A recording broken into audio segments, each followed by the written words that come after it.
Guys, Coach Trixx here from my Performance Center. Today's lecture is titled Redefining Functional, Bridging the Training Gap. So before we get started, we really want to clarify some terminology out there. Obviously the words functional training and stability and core and mobility and all that kind of stuff get tossed around, willy-nilly out there. So for the purpose of presentation, we'll make sure we're all on the same page. So when we look at the word function, it literally is our ability to walk and breathe. That's it. Everything we do and how we move is an expression of that ability to walk and to breathe. When we talk about action, it's the muscle movement from insertion to origin. When we talk about mobility, we're looking at active range of motion or freedom of movement. We talk about stability, it's our ability to resist force. We look at strength, it's our ability to exert force. Flexibility is our passive range of motion. Okay? So why is function important? Okay? Keep in mind, we talked about in the last slide, our function is to be able to walk and breathe. Knowing this, we know that we don't walk on our hands or in a plan of jelly. All right? You can kind of see where we're going with this reference here, but everything we do has to be catered back to optimizing function. So how we move is an expression of our function, and know that nothing truly works independently of one another. All right? So going a step further, we can look at our exercises as skills, and our ability to perform these skills is dictated by our function. Okay? And know that improving function is different than improving expression. All right? So for example, if we're looking to use the example of dips or pull-ups versus a bench press, a bench press is an expression of function. All right? Same as a back squat is an expression of function. All right? So dips, for example, build function. Bench press expresses function. So how can we bridge the gap? Right? We'll see all the words here highlighted in yellow. You have very common terms like corrective exercises or rehabilitation, main lifts. You might hear the words accessories, prep work, supplementals, activation, blah, blah, blah, blah, blah, blah, blah, thrown around again a lot. All right? Let's keep in mind, we have to understand the goal of these terms. All right? Put really simply, they're the same thing, just with varying degrees. Okay, so if you look at all those words up there, whether in a rehab setting or a weight room or whatever, the goal is the same.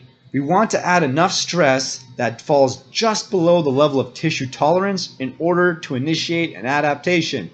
If you had ACL surgery, for example, your level of tissue tolerance is just extremely low. If you're a heavy power lifter, you have a very high level of tissue tolerance. If you're an athlete, same thing, right? All those words, you can say you're on a correctives program or have to do 2 weeks of rehab program or whatever. It's the same thing. You're trying to find the fine line of tissue tolerance so you can add just enough stress to initiate an adaptation of growth. It's really that simple. All right, so that's how, to be able to assimilate, all right, or close that gap, we need to understand actual function first. We're going to talk about that in the coming slides. So first thing first, we're going to talk about function of the shoulder. Again, know that the action is different than function. So muscle action of the shoulder includes flexion, extension, abduction, adduction, external internal rotation. However, function of the shoulder, rotator cuff, includes thoracic mobility, scapular stability, external rotation mobility or internal rotation inhibition, and posterior shoulder stability. So how can we look at this into terms of our training program? So you'll see here on the chart on the right, let's say our target for the day is bench press, right? Or goal expression is bench press. You'll notice that in the column we have functional goal with sample exercises. So to optimize bench press, we know we have to improve our thoracic mobility, continue on to improve scapular stability, want to inhibit internal rotation, and improve posterior shoulder stability. This is going to help optimize our bench press. So knowing this, why do we continue to separate what optimizes bench press from the actual bench press or goal expression, right? You can see how we have our tiers A1, 2, 3, 4. And while that may be effective before moving on to tier B or the next exercise, what if you use a different line of thinking and look to assimilate or add it to A5, knowing that we go through our tiers of A1, 2, 3, and 4, which again, all those exercises you can see on the right, for example, T-spine extension, banded face pulls, PNF lat stretch, cable external rotation, we're not looking to fatigue, but rather optimize or prepare for the goal expression, which is bench press. So if we go through tiers A1 through A5, that'll be one set, and repeat for second set, third set, so on and so forth. Again, that's just an example of how we might assimilate, right, quote unquote prep work or quote unquote warm-ups or correctives or whatever into the actual lifting program. Again, it's all under the umbrella of optimizing training. Talking about function at the hip, similar muscle actions, right? Flexion, extension, abduction, adduction, external, internal rotation. Put simply, the function of the hip is simply to control distal challenge, aka lever length, with greater proximal stability or around the center of mass. Now, what does that look like in a training program? Well, unilateral exercises or skills will help pinpoint weak links in our relative chain. All right. If we're trying to use squat as an assessment, for example, while it can be effective at certain things, we want to keep in mind that it's easy to hide, right? It's a global movement. There are a lot of weak points that might fall under the radar we can't see. So by looking at function at the hip, or our ability to control distal challenge with greater proximal stability, we can have a better idea of where those weak points or weak links in our relative chain might be. And here's a chart on the right that kind of goes from positions of more to less stable that translate to appropriate skills. So for example, we might have our athletes start with a split squat, and if they can't progress any further, that'll translate over to a counterbalance squat skill. And then we just kind of keep going down the line, right? Walking lunge, and then we add a sprinter pose, then we might add a single leg RDL or hip airplane, and you can see how those positions of more to least stable translate to appropriate skills.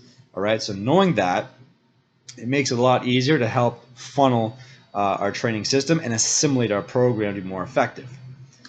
Next, we want to talk about function of the spine. The muscle action, it's really a trick question. It's not really voluntary. All right. In fact, muscle action is all autonomic or reflexive. Essentially, what our muscle action in the spine is a safety mechanism to protect the spinal cord. So really, the only things that happen in the spine are function, right? That include anti-flexion extension, anti-rotation, anti-lateral flexion. Okay, so knowing that, you'll see on the chart on the right, we have different planes of movement around different axes, X, Y, and Z axes, all correlate with the spine function, right? Again, going from positions of most to least stable. Now, why is that important? Well, we'll kind of talk about that importance in the next slide. Just kind of keep this here as a visual. We have to be able to select and scale, all right? So we'll use the example from function of the spine. You can see if we're looking to improve anti-rotation, adding reps isn't the answer, all right? If your client can do 10 bird dogs really well, the answer is not to add 20 bird dogs to progress the exercise. We have to be able to provide appropriate exercise selection or the ability to transition from a more to less stable position. This does not mean a position of stability to an unstable surface. Sorry, you Bosu bozos out there, right? But a position of stability to less stable. All right, so for example, we might go from a bird dog or a dead bug to a bird dog. We might go to a bear crawl, for example, right? It all just depends on our athlete's ability to control themselves, knowing the function at the shoulder, hip, and spine to progress to a less stable position. And we also have to scale it to the individual. We're not going to have a 500-pound deadlifter preparing for their lifts with a dead bug. That's going to do more harm than good. That's like bicep curling a $5 bill. It's not going to do you any good, right? We might have them prepare by doing suitcase carries or farmer's carries or freestanding single arm rows. Again, you can choose the position that's most appropriate for their level and training age and their ability to control function at the shoulder, hip, and spine.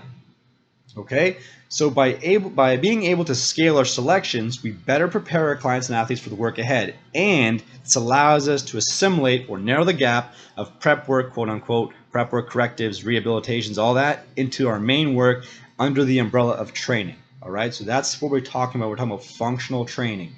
Okay, understanding what it means and knowing that exercises are skills, and they are expressions of our function. That's it for this presentation, guys. As always, if you have any questions, email us info@ironperformance.ca. Reach out to us on Facebook, Twitter, and Instagram. Click the subscribe button to our YouTube channel for the latest and greatest in strength and conditioning. Till next time, guys, take care.